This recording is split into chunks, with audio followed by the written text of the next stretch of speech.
What's happening, everyone? Today I'm going to be showing you how I edit my film photos inside of Lightroom using a plugin called Negative Lab Pro. If you don't know what that plugin is, it is a plugin that you do have to buy. It is, I think, $100 and you can use it on 2 different computers, but that's the plugin that I'll be using today. That's how I edit my film photos. I find that you have a lot more control over the way that your photo looks, and you're able to really bring out the beauty of shooting with film using this plugin versus converting the negatives on your scanner or even having a lab convert them for you. We're gonna take a step inside Lightroom and I'm gonna show you exactly my process for how I'm editing my film photos inside of Negative Lab Pro. Negative Lab Pro. All right, guys, so we are in Adobe Lightroom Classic and I have scanned these photos as color positive film so that I could convert the negatives using the plugin. First, I take the little white balance tool, little eyedropper, and I white balance to this border, and it'll make the photo look like that. Once I white balance to the border, I will hit Control N on my keyboard, and that'll bring up the Negative Lab Pro plugin. So you see right here, this is the plugin window. It does give you scan instructions right here if you want to read that. It also says to not white balance in Lightroom because it'll create color casts on the TIFFs. Sometimes I white balance in Lightroom and sometimes I don't. I mess around with it, and sometimes it gives me good results and sometimes it doesn't. You're gonna have to play around with it, but for the purpose of this example, I did in fact not listen to the directions and I white balanced in Lightroom to the border. And then I also set a border buffer of 5%. I have my pre-saturation at low because I don't like when my scans are overly saturated. So I have pre-saturation very low, color model basic, and I always scan my photos as TIFF files. So, all right, now that we've got all that figured out, now I'm just gonna hit convert negative and it'll convert. And voila, that is the converted negative using Negative Lab Pro. So this is initially how it does it, and then it'll bring up this settings tab and it'll have an edit page. So this is kind of where I like to do my initial edits. So what I usually do is it'll just by default, it'll choose lab standard. I prefer a softer look. I feel like this look is a little too harsh for me. Honestly, I should probably be overexposing my film a little bit to compensate for that kind of contrasty oversaturation that I'm not a huge fan of. But what I usually do is I either use Lab Soft to kind of make the highlight and shadow roll off a little bit less aggressive, and I feel like it kind of brings out the dynamic range of the film when I use this tone setting. Sometimes I also use Cinematic Flat. This makes the image a lot darker though, so I usually have to bring up the brightness. Honestly, I kind of like the way that looks a little bit. So I might use Cinematic Flat for this one. In the color tab, it'll let you change the white balance. So when you drop that down, you'll see a bunch of options for white balance. By default, it always does neutral. And you can also white balance it to a specific film. So this shot I actually shot on Fuji, I think it was Fuji 400 Pro H. So if I did white balance it to the Fuji, it would give me a little bit more of a greenish, yellowish cast.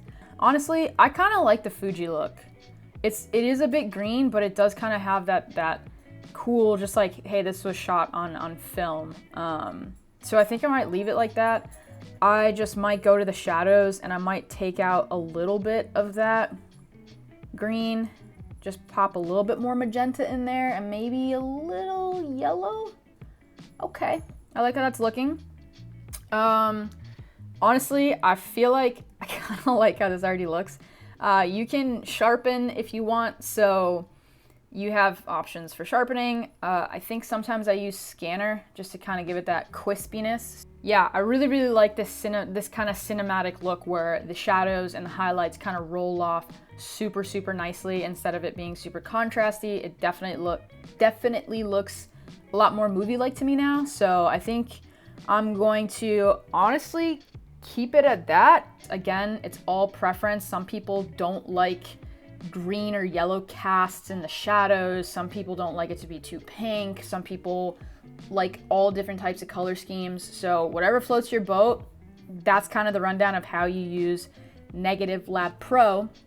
Now, if you notice, if I go to apply, I apply those settings, and if I want to make additional changes using Lightroom's actual tools, you'll notice that when I actually try to use Lightroom's tools, all of the tools are backwards. So if I drag the exposure down, it's actually dragging the exposure up. This tripped me up a little bit when I first started using Negative Lab Pro, so I figured out that you actually have to create a copy of the photo, like a stacked copy. So if you go back to the plugin, so press Control N on your keyboard. If you go back to the plugin, you'll see down here that it says make a copy, and it says TIFF. So I want to make a TIFF copy of the photo, and you can either stack it with the photo or you can add a subfolder and put them in a different folder, but always make sure that you add a copy of it, apply that, and it'll take a little bit of time to process it. Cool, so it made a stacked photo for us. You can see down here in the corner, it says 1 of 2, so we've got 2 copies there. So what we want to do is we want to edit the stacked photo. I don't know how you have your Lightroom set up, but the way that I access my stacked photos is to go to my Smart Collections, and you'll see over here I have a bunch of photos that have these tags on them, and those are my copies, my stacked photos. Honestly, there might be a better way to do this. I'm actually not too sure, so if anyone else knows how to work with stacked photos a little bit better or organize them a little bit better, let me know. But here's my stacked photo.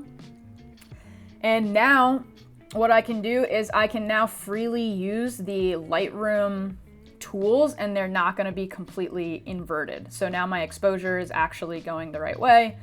And if you want to make any additional changes to the colors, if you want to mess around, maybe saturate, maybe I'm going to saturate a little bit more of the oranges, a little bit more of the reds. Maybe a little magenta, add a little magenta into her skin tone.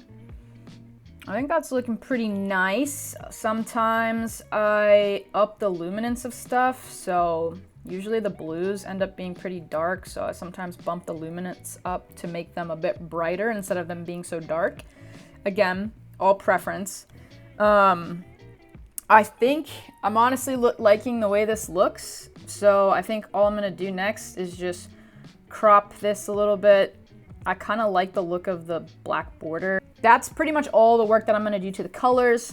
And if you want to get rid of, sometimes there's a lot of dust because I don't clean my scanner very well, I guess.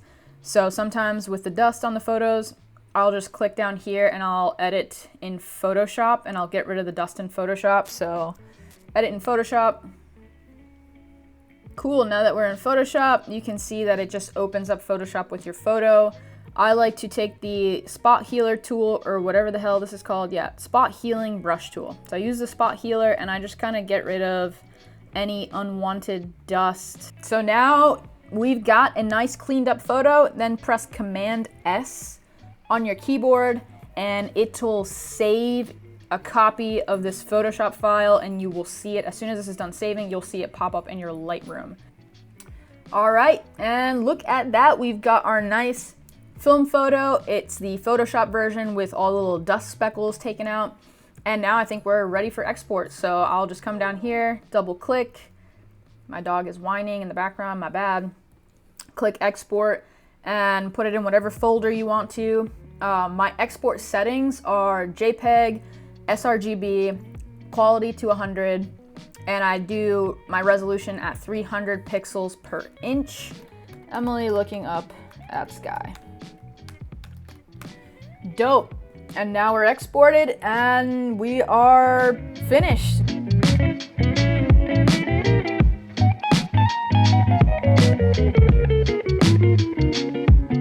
Thank you guys so much for watching. I'm gonna finish my OJ and I will, oh my God, I almost drowned. I'll catch you in the next one.